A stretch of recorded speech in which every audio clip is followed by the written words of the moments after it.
ஓம் சத்குரு சாய்நாதாய நமோ நமக. எனது முதன்மை பேராசர் மதிப்பிற்கினிய ஆதித்ய குருஜி ஐயா அவர்களுக்கு குருவணக்கம். உலகம் முழுக்க பரவி இருக்கின்ற தமிழ் உறவுகள் அனைவருக்கும் மதுரை ஜோதிட சாய் செல்வத்தின் இனிய வணக்கங்கள். வாழ்க பல்லாண்டு. இன்னைக்கு நம்ம பார்க்க போற பதிவு ராகு தசை தான். நான் ஏற்கனவே ஒரு வாரத்துக்கு முன்னாடி சொன்னது ராகு தசை தொடர்ச்சியா வருங்க. ஊட நுணுக்கமான வீடியோக்கள் வரும். அடுத்து குருப்பெயர்ச்சி வரப்போது ஜூன் மாதம் 2ஆம் தேதி 12 ராசிகளுக்கும் வெகு துல்லிதமா 12 ராசியில என்னென்ன லக்கணம் இருக்கையோ அத்தனை பேருக்கும் பொருந்துற மாதிரியே நான் கொடுக்க போறேன். நன்றாக கவனிங்க. சிறப்பாக இந்த குருப்பெயர்ச்சி பண்ணி தருவேன். இப்ப இதுல பார்க்க போறது தர்ம கர்மாதிபதி யோகத்தை செயல்படுத்தும் பெரிதாக்கும் ராகு திசை. ஒருத்தருக்கு ராகு தசை வரணும். ஒரு குறிப்பிட்ட யோகத்தை பத்தி பேசுறேன்னா அந்த தசை வரணும். புத்தி வந்தா பிரயோஜனம் இல்லை. அவர் தசநாதனுக்கு கட்டுப்பட்டவர். தசநாதன் வீக்கா இருந்தா புத்திநாதன் அதை தர்றதுக்கு பிரயத்தனப்படும் வரும். அந்த யோகம் கிடைக்காது. லக்னத்தை பொறுத்து இருக்குது. அறகுறையா கூட கிடைக்கலாம். அப்படித்தான் முழுமையா கிடைக்கணும். தசா வரணும் அப்படின்னு புரிஞ்சுக்கணும். எனது மேன்மைக்கு ஆசான அவர்களுடைய கேளபாவக சுபத்துவ பாவத்துவ சூட்சும கோட்பாட்டை உட்படுத்தி அஸ்டோ சாய் செல்வம் அப்படிங்கிற யூடியூப் சேனல்ல 1600 பயனுள்ள வீடியோக்கள் இருக்குது. நமக்கு தேவையான விஷயங்கள் அத்தனையுமே இருக்கு. பாருங்க. ஒவ்வொரு வீடியோலையும் சொல்றேன். உங்களுக்கு தனிப்பட்ட முறையில் பலன்கள் வேண்டுமானால், குறிப்பாக ராகு தசை என்ன செய்யுங்கிற தெரிய உங்களுக்கு விருப்பப்பட்டால், உங்கள் ஜாதகம், உங்கள் பிள்ளைகள் ஜாதகம், உங்களுடைய பேர குழந்தைகள் ஜாதகம், உறவினர்கள் ஜாதகம் எதுவாக இருந்தாலும் இந்த திரையில் இருக்கக்கூடிய வாட்ஸ்அப் நம்பருக்கு தொடர்பு கொள்ளுங்க. வாட்ஸ்அப்ல ஜாதகத்தை போடுங்க. இதுதான் ஜிபே நம்பர். பலன்களை கிரக விளக்கத்தோடு உங்களுக்கு ஜோதிடம் அறகுறையா தெரிஞ்சாலும் சரி, தெரியவே இல்லைனாலும் அடிப்படை ஜோதிடம்னா என்ன அப்படிங்கறத சொல்லி ஒரு முன்னுரையை சொல்லித்தான் நான் பலன்களை சொல்றேன். நீங்க கேட்கக்கூடிய கேள்விக்கு தெளிவாக கிரகபாவ சுபத்துவ பாவத்துவப்படி பலன்களை கேட்டு அதுலதான் பலன் இருக்கு. சார சந்திரன் மட்டும்தான் தசாபத்தி அறிகிறதுக்கு அப்படிலாம் ஒரு முக்கியமான அமைப்புகள் இருக்கு. ஜாதகம் பல பலன் என்ன வெளிச்சம் அடிக்குதா?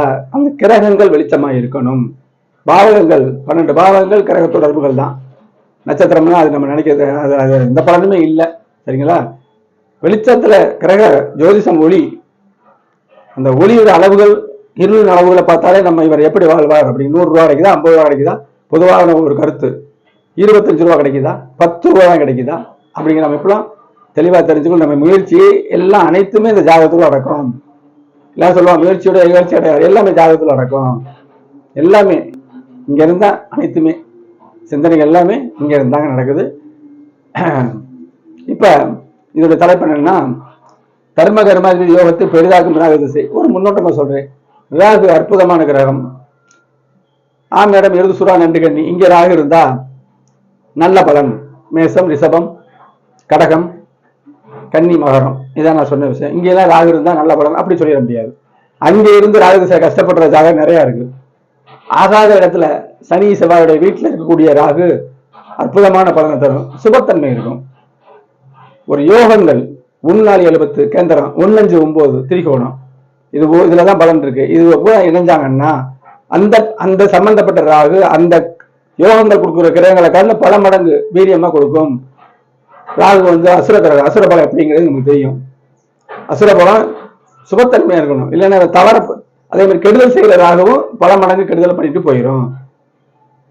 ஒரு அற்புதமான ராகு, மிகுந்த சுபத்துவம் உள்ள ராகு வாழ்க்கையில பருவத்துல வந்துச்சுன்னா அதை வச்சே அவர் வாழ்க்கைக்கு தேவையான அனைத்தையும் அது கொடுத்துட்டு போயிடும். அடுத்த தக்காத்து கொள்றதுக்கு லக்கணம் தசாபதிகள் நல்லா இருக்கணும். விரைய தசாபதி கடுமையா இருந்தா கிடைச்சது போல போயிடும். இப்படிங்கிறத நம்ம பார்க்கணும். இப்ப இதை நான் விளக்கிறேன். தர்ம கர்மாதிபதி யோகம் சிறப்பான அப்படின்னா என்ன? நமக்கு முன்னோர்கள் இருக்காங்கல்ல, அப்பா அம்மா அவங்க சேர்த்து வச்ச அமைப்பு. அது போக இறையருளால் எல்லாமே நமக்கு கிடைக்கிற அமைப்பும் தர்ம கர்மாதி யோகம் தான். பெரும்பாலும் நம்மளுடைய தகப்பன் அப்படியே வழி இருக்குல்ல, தாத்தா பாட்டன் அவகிட்ட இருந்து அப்படியே அந்த செல்வங்கள் இருக்கும், யோகங்களும் இருக்கும். இதுதான் தர்ம கர்மாதி யோகம்.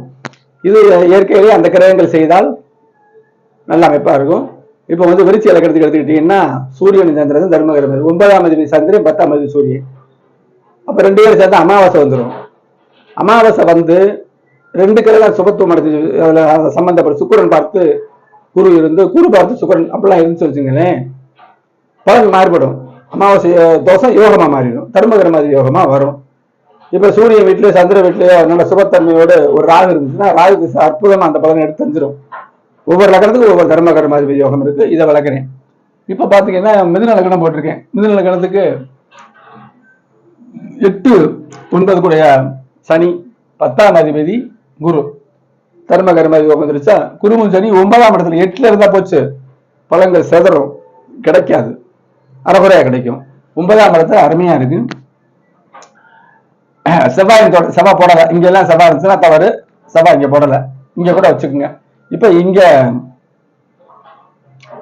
சனி செவ்வாயுடைய இங்க பார்த்தாலும் 8ஆம் பார்வை பார்ப்பாரு, இங்க இருந்தாலும் 4ஆம் பார்வை சனி செவ்வாயுடைய தொடர்பு வந்துடும். அங்கேயே இல்லை, சரி ஏதோ இடத்துல போட்டுக்கோங்க. இப்ப குரு சனி நல்ல இடத்துல இருக்குங்க. 2 பேரும் 9ஆம் இடத்துல சேர்ந்திருக்காங்க. குருவோட வீட்டுல ராகு இருக்கு, 10ஆம் இடத்துல ராகு இருக்கு, நல்ல பலன். இங்க இருந்துச்சுன்னா 8ஆம் இட பலனும் தர்ம சில பின்னரை விலையும் கொடுத்துரும். ராகு எங்க இருக்கோ அந்த பலனை இழுக்கும். அப்ப இது இங்க 9ஆம் இடத்துல இருக்குது பாத்துங்க. அடுத்து பாத்தீங்கன்னா பௌர்ணமியா தான் போட்டிருக்கேன். புதன் இங்க இருக்கு, சுக்கிரன் பரிவர்த்தனையா இருக்கு, சிம்ம வீட்டையும் பாக்குது. அப்ப அப்பாவும் திறன், இவரும் திறன், லக்கணத்தை கூட பாக்குது. அப்பாவும் திறன் தான், அப்பா அம்மா திறன் தான். அப்ப ராகு தசை பருவத்தில் வரணும்னா தசாபுத்தி வரணும்னா, அதனாலதான் மேச ராசியை போட்டேன். கார்த்திகை நட்சத்திரம், சூரிய தசை இருப்ப வச்சுக்கோங்க. சூரிய சந்திர செவ்வாய் ராகு. சூரிய தசை கடைசியில பிறந்தாருன்னா 17 வயசு 18 வயசுல இந்த யோகம் கிடைச்சிடும். அதுக்கடுத்து குரு தசையை வருது, சரியா? ராகுக்கு அடுத்து குரு தசை வரும், குரு அதுக்கடுத்து சனி வருது, அப்புறம் புதன் வருது, அப்புறம் புதன் வீட்டில் உள்ள கேது. கேதுவுக்கு சனி செவ்வாய் தொடர்பு இல்லை. செவ்வாய் ஏதோ ஒரு இடத்துல போட்டு இங்க கூட செவ்வாய் போட்டுக்குங்க, ஒன்றும் பிரச்சனை இல்லை. இங்க போட்டா கூட எதுவும் பிரச்சனை இல்லை, சுபத்தன்மை அடைஞ்சிடும். அப்படிங்கிற அமைப்புல 6ஆம் வீட்டுக்கு 8ல மறையுது. இங்க கூட நம்ம செவ்வாயை போட்டுக்கலாம்.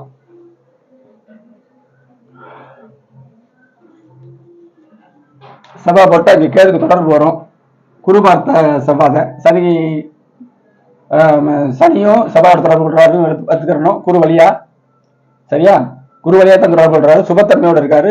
பௌர்ணமி ஒன்னும் கெடுதல் வராதுங்க. கேது இந்த புதனப்போற ஒன்னும் கெடுதல் வராது. சிறு 100 ரூபாய் 80 ரூபாய் கிடைச்சா சரிதானே. சுபத்தன்மை எவ்வளவு அளவு இருக்கு, பாவத்தன்மை எவ்வளவு அளவு இருக்கு, இதுலதான் பலன் இருக்கு. சுபத்துவம் பாவம் சொல்லிட்டு போறதுல இல்ல, அதோட அளவுல தான் இருக்கு. அப்ப தர்ம கர்மாதிபதி யோகத்தை இந்த ராகு பிரபலமா செய்யும். இவ்வளவுதான். கெடுதல் அமைப்பு இருந்தாலும் கடுமையா செஞ்சிடும். ராகு இங்க இல்லாம இங்க இருந்தாருன்னா, ஒருவேளை இங்க ராகுவை போட்டோம்னா இது 8ஆம் வீட்டு பலனை குறைச்சிடும்.